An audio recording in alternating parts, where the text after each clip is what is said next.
Sabe, porém, isto, que nos últimos dias sobrevirão tempos difíceis.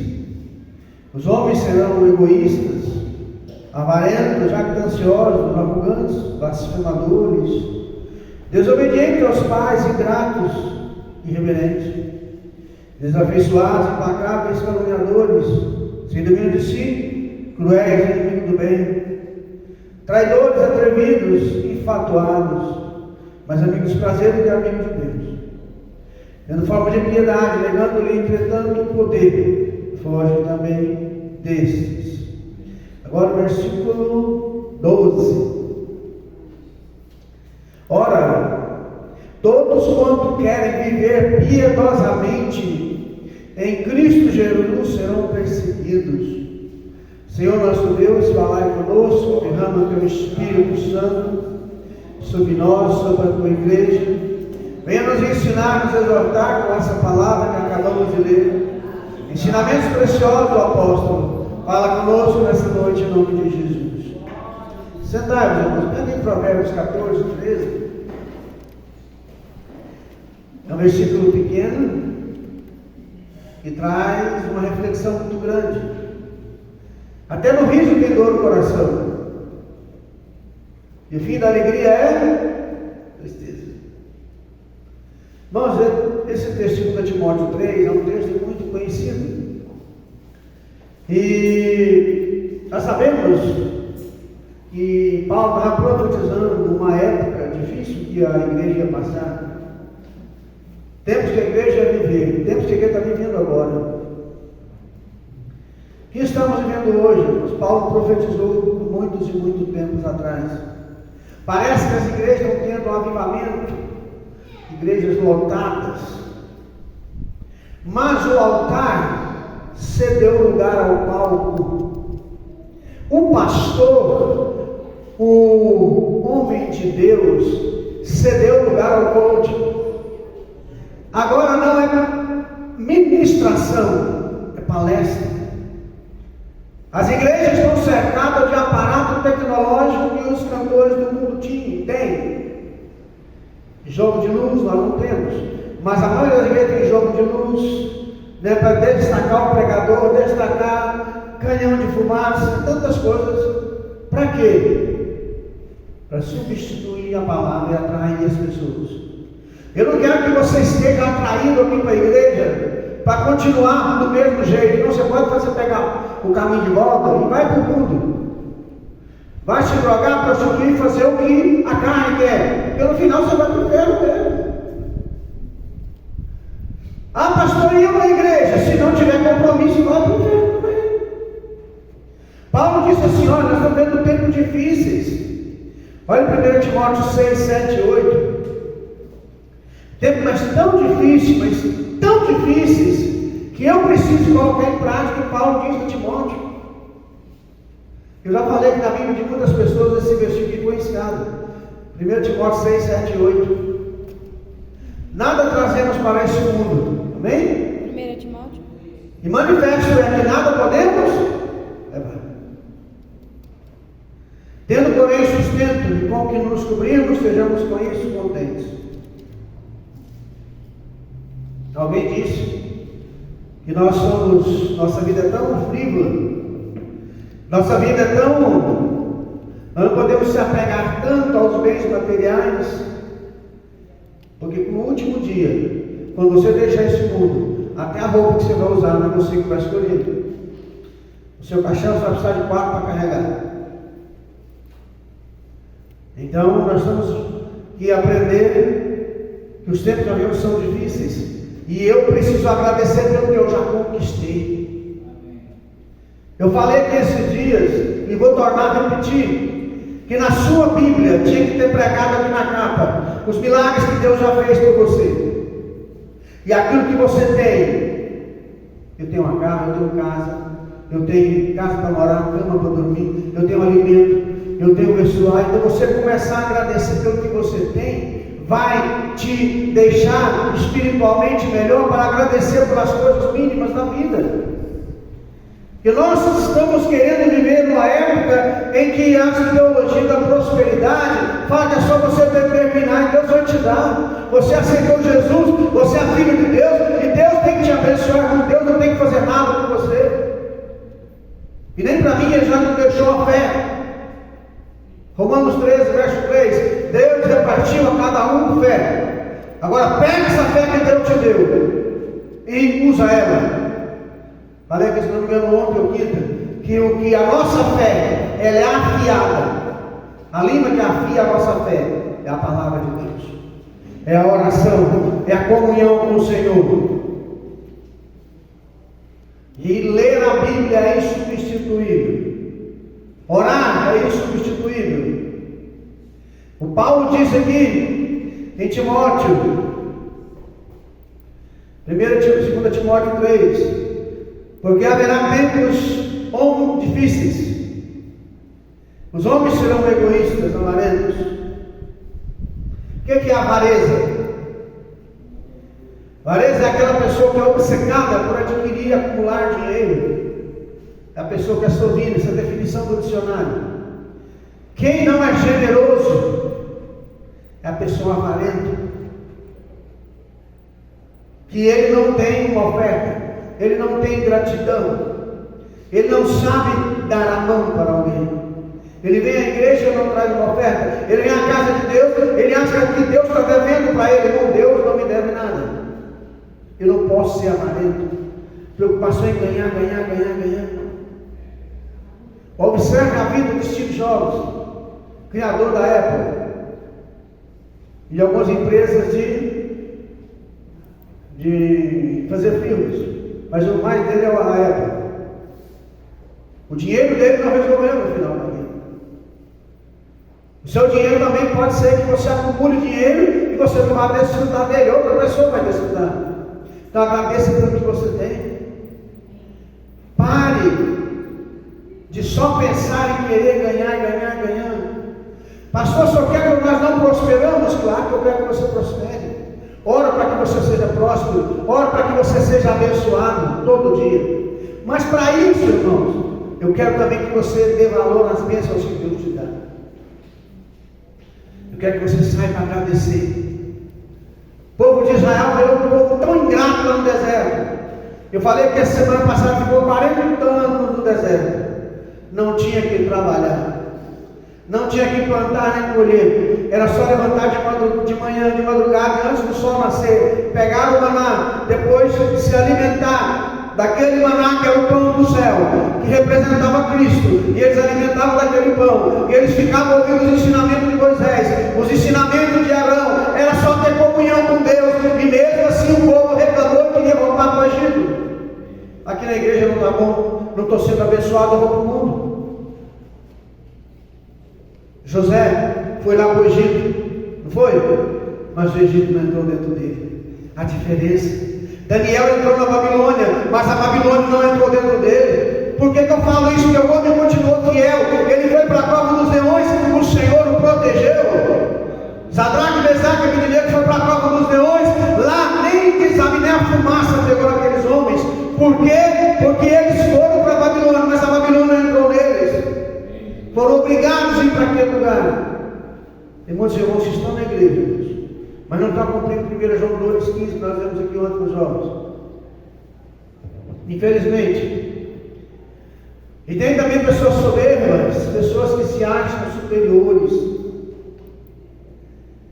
Como é triste você ver alguém que acha que ele sabe mais que o outro. Já viu aquela frase do filósofo? Por mais que eu sei que eu nada sei sobre o poder de Deus. É assim, conheçamos e prossigamos em conhecer o Senhor, Osés 6. Eu preciso conhecer, mas eu devo me interagir com Ele, porque Filipenses 1,6 diz que aquele que começou a boa obra em vós, Ele vai completar até o dia de Cristo. Eu preciso crer que esse meu Deus vai fazer um milagre. Eu preciso, na hora que Ele achar que deve. Mas para isso eu tenho que estar na presença dEle. Tem muitas pessoas soberbas que acham superiores. E nós não somos superiores, nós somos iguais a todos.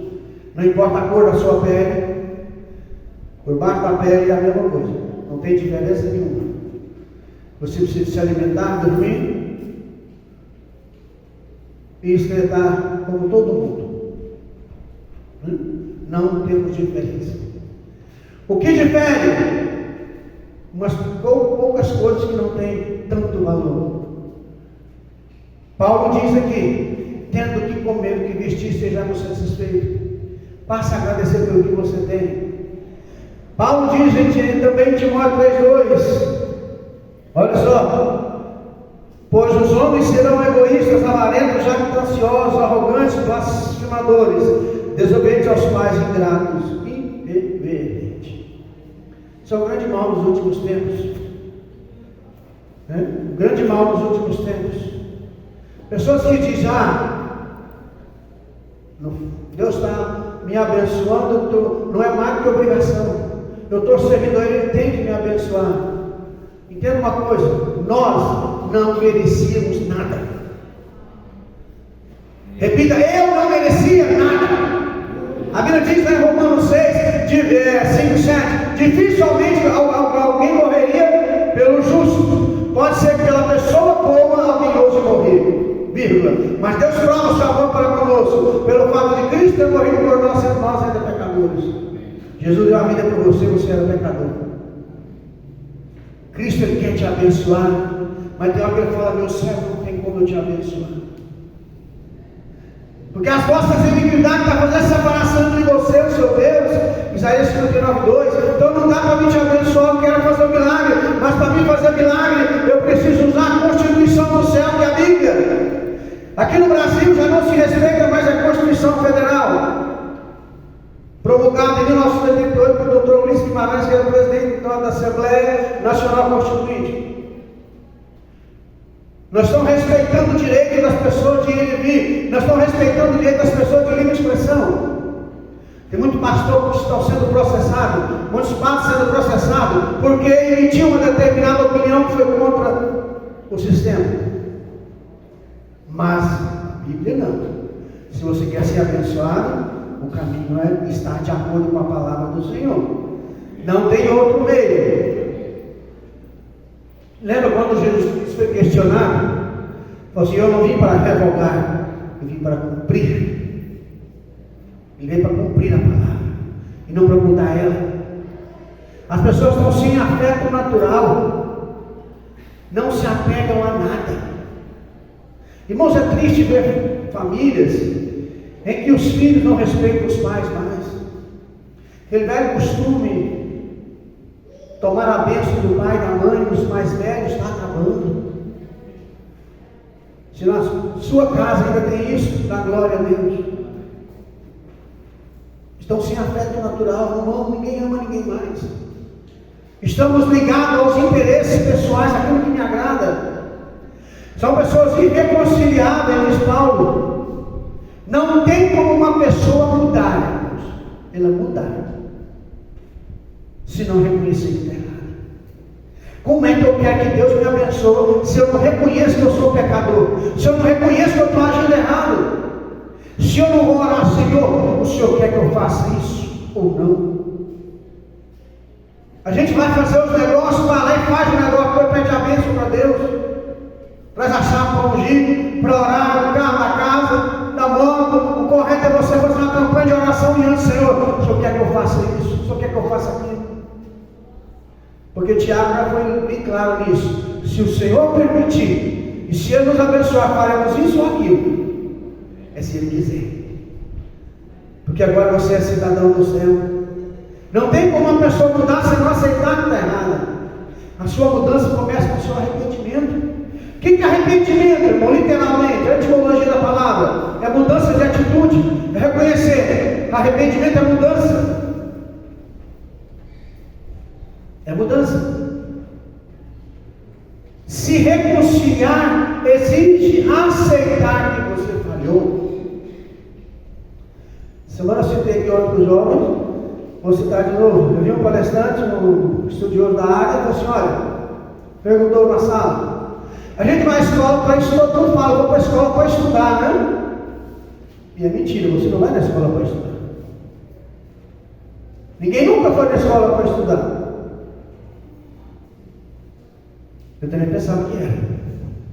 Eu vou na escola para assistir a aula. Quando eu chego em casa, eu vou pegar papel e caneta e eu vou começar a estudar e anotar tudo aquilo que eu achei importante, aquilo que vai transformar a minha vida, que vai me fazer com que eu possa crescer, que eu possa conquistar o trabalho que eu quero, a profissão que eu estou no sonho.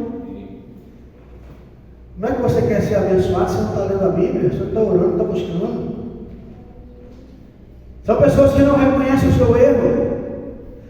E também existe a classe que Paulo falou que são os caluniadores, pessoas cruéis sem amor para com os bons, 2 Timóteo 3:3. Sem amor para com os bons ou inimigos do bem. Aquilo que é bom a pessoa não quer fazer. Reclama demais. São pessoas orgulhosas e são amigas dos prazeres. Os prazeres estão atraindo mais do que a presença de Deus.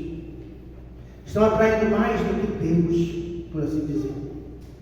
Tem gente que não sabe, irmãos, de jeito nenhum o que é ser amigo de Deus. Olha só, quando a gente lê em Gênesis, que a gente lê falando que Abraão era considerado amigo de Deus.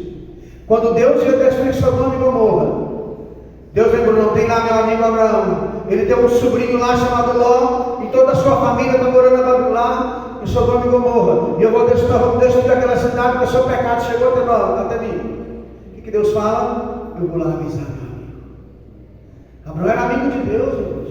Como é que você se torna amigo de uma pessoa? Falando com ele, abrindo o coração. Eu sou colega de muitas pessoas, mas amigo de muito pouco. Porque amigo é aquele que conhece a minha vida e eu abro o coração para ele. Esse é meu amigo. Então tem crente que não sabe o que é ser amigo de Deus. Seja mais amigo do Senhor, porque os tempos são difíceis. A tempestade está vindo. E Paulo diz: todo aquele que quer viver uma vida piedosa, ele vai passar perseguição. Por exemplo, tirando João, que morreu na ilha de Patmos, de velhice, todos os apóstolos morreram de morte trágica, foram perseguidos, crucificados, falados, vivos, todos eles morreram de uma maneira trágica. Quando a pessoa quer fazer a vontade de Deus, o mundo vai contra ele. Ignore seus sentimentos e busque a Deus. Os tempos são muito difíceis. Agora eu quero que você coloque, irmã, 2 Timóteo 3:10. A gente lê a Bíblia, quanto mais você lê, mais você aprende. Olha só, irmão, quanta profundidade nesse verso, irmãos. Tu, porém, tens seguido de perto o meu ensino. Paulo fala a Timóteo. Procedimento, propósito, fé, longanimidade, amor e perseverança.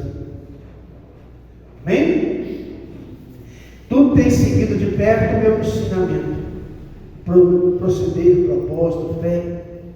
Isso quer dizer que o crente tem um modo de viver que é diferente.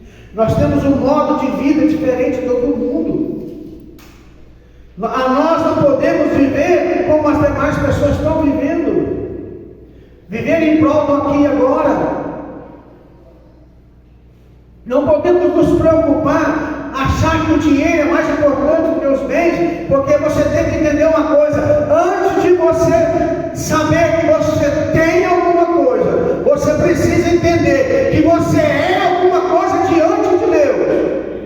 Ter alguma coisa é importante, mas ser alguma coisa diante de Deus é muito mais. Quem é alguma coisa diante de Deus, ele ora e os enfermos são curados. Deus abre portas para ele, como abriu para José no Egito, como abriu para Daniel na Babilônia, como usou Davi para ser o rei de uma nação, sendo que até a própria família dele rejeitava o rapaz.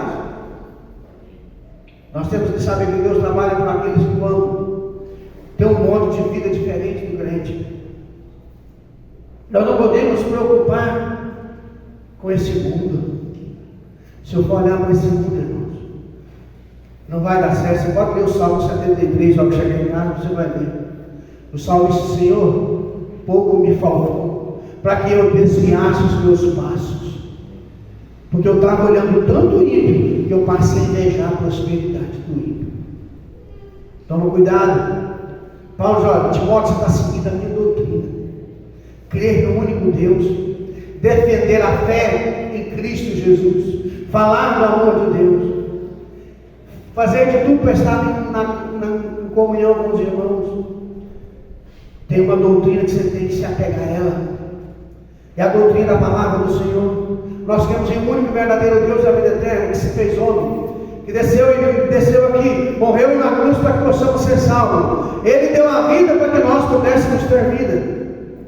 E ele mesmo diz na oração sacerdotal em João 17: Pai Santo, guarda o teu nome. Eles não são do mundo, assim como eu do mundo não sou. Você não é mais do mundo, irmãos. Você não pode viver como as pessoas do mundo. Você tem um modo de viver que é baseado na simplicidade, humildade e sem apego. O que é humildade? Tem gente que acha que humildade é pobreza. Não, humildade é desapego. Humildade é aquela pessoa que sabe reconhecer suas fraquezas e limitações. Humildade é aquela pessoa que reconhece o que ele é. Ele sabe: se eu estou nessa situação, algum ponto da minha vida vai vir. Então eu preciso atacar com humildade o que está vindo. E orar, como diz Paulo em Romanos 8. Todas as coisas cooperam para o bem daqueles que amam a Deus. Eu responder: Senhor, eu amo o Senhor. Então o que eu estou passando vai contribuir para a minha fé, para o meu casamento, para a minha família, para o meu dia a dia. Eu vou me tornar uma pessoa melhor através do que eu estou passando. Então você tem que ter a sua intenção. Paulo diz: a sua intenção deve ser agradar aquele que te chamou. Tu, porém, tens que ter perto do meu ensino, procedimento, propósito, fé, longanimidade, amor e perseverança. Podemos falar a noite inteira só com esse versículo aqui. Timóteo, você está seguindo de perto o meu ensino. E eu tenho te ensinado, através do Espírito Santo de Deus, que nós precisamos ter um procedimento que agrada a Deus. Como o apóstolo Pedro diz em 1 Pedro capítulo 2, quando ele fala a respeito do proceder do cristão.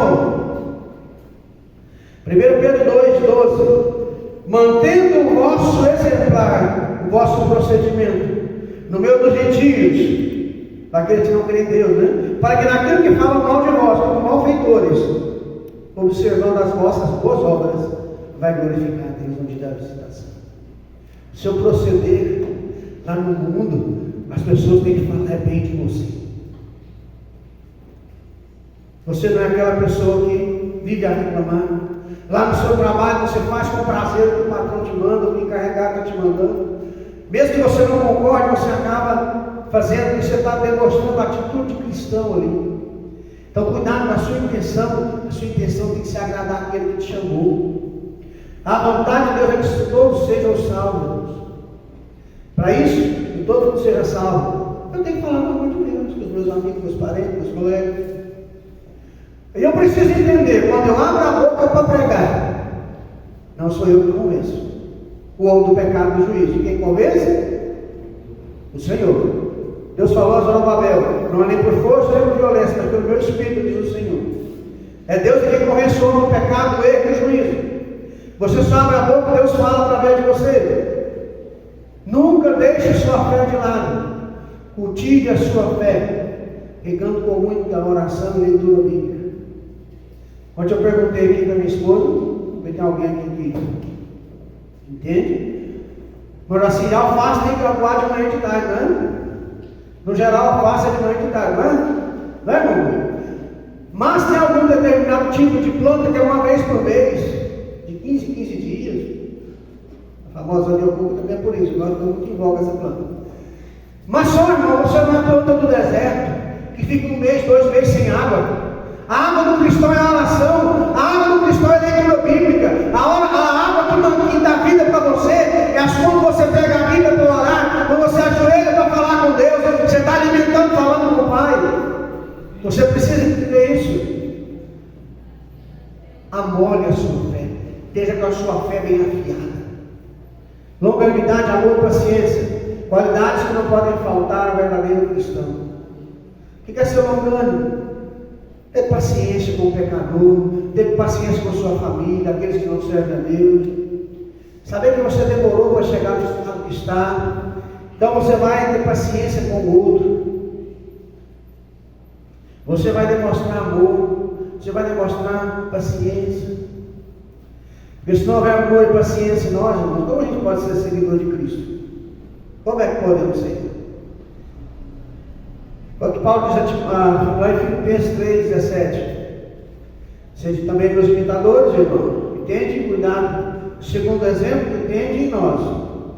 Pelo que assim não. Isso é Filipenses 3,13. Paulo fala, cuidado. Olha, o proceder daquele que tem compromisso com Deus. Tem irmão, talvez não está seguindo o modelo cristão. O modelo que é do céu. Está com o padrão do mundo. Eu quero isso, eu quero aquilo. O irmão André falou uma coisa bem séria no dia do último culto. Ele veio e está falando, olha, eu vejo que os evangélicos hoje estão querendo saber mais que todo mundo. Nós temos que entender que nós não sabemos. Não é porque você é servo de Deus e criou os céus e a terra, você tem por obrigação saber tudo. Eu tenho que ter humildade para saber que tem pessoa que estudou mais que eu em determinada área. Ele sabe mais do que eu, ele vai saber muito mais. Porque eu não me preparei como ele.